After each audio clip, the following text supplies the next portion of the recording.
Today I'm unboxing my intercooler for my Navara V6 3 litre turbocharged diesel 2013 model. It's a Renault motor. It hoots.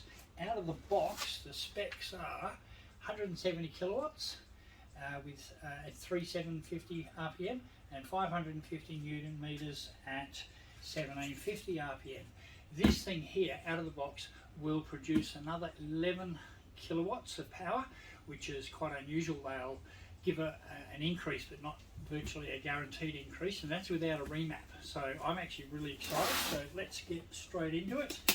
Now HP Diesel do some pretty amazing products, and I'm pretty rapt that they cover the D40, the V6 diesel, because it seems to get neglected a little bit, which is a bit of a shame. I'll put a web link to this unit in this video. Whoa, check that out. That is pretty spectacular. Lay that down, I think. So this, oh my god, have a look at this. The pipe work is beautiful, complete with a stubby holder up. Hose connectors, all your clamps. Packed really well too. Now this unit is designed to fit onto the original brackets, but they did say some modifications may be required. So I'm playing mechanic today, so hopefully that goes swimmingly well. All your hose pipe work, more metal pipe work. Oh, this is pretty impressive. Now this unit, oh my god, that's a solid unit. Where did my cutters go? So I'll read some specs in a moment while I'm packing them. So let's get the core unit out. Wow, that is impressive. The weld seams on this, just straight away you can tell the quality of the product.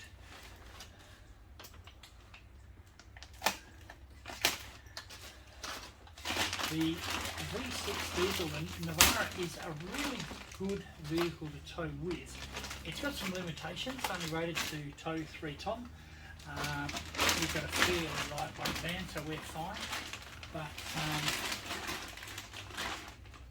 so it limits the amount of aftermarket products that are made for the vehicle, which is such a shame. I love it. Oh my god, that is impressive, I've got to tell you.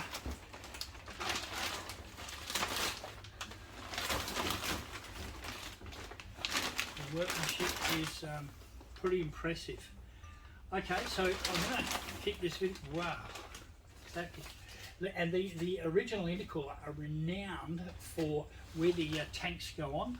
Apparently there's an O-ring in there, and the metal is just bent around that O-ring to clamp on, and they're renowned for leaking, which gives you a turbo beast leakage issue. So we did a short trip from Perth to Exmouth.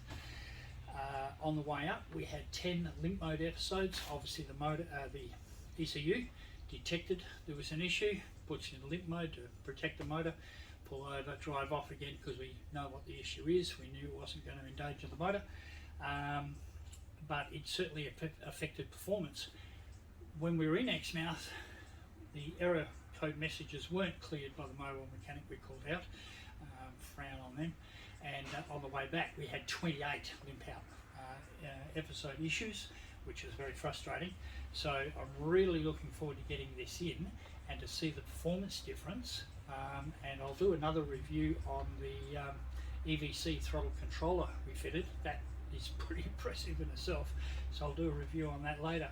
But once we get this in, excuse me, we'll have the motor, the fuel system remapped, and yeah, I'm really looking forward to the rating outcome of that.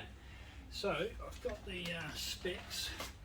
Once we'll use it as a it's a powerhouse on its own right, 3 litre. It's a Renault motor, as I mentioned, 170 kilowatts, and this is a 600 by 300 by 76 front mounted bar and plate core wrapped with 2 cast aluminium end tanks. Not only is this core going to have amazing thermal efficiency, but the free-flowing nature of the HPD, high performance diesel, core removes the restriction issue of the factory intercooler. So the brackets are laser cut and goes on to say a massive 11 kilowatt plus of power, and even more with supporting modifications like exhaust and remap tuning. We probably won't go the exhaust route, but certainly the remap. So the specs, and as I said, I'll put a link up there and you can have a look at this, but look, I'm pretty keen to get cracking. Hopefully there's some instructions in here, some guidelines. Most of it's pretty straightforward, but looks like today I'm mechanicking. So it's Peter Butler, the hobbyist, and I hope this helps and makes a difference for you.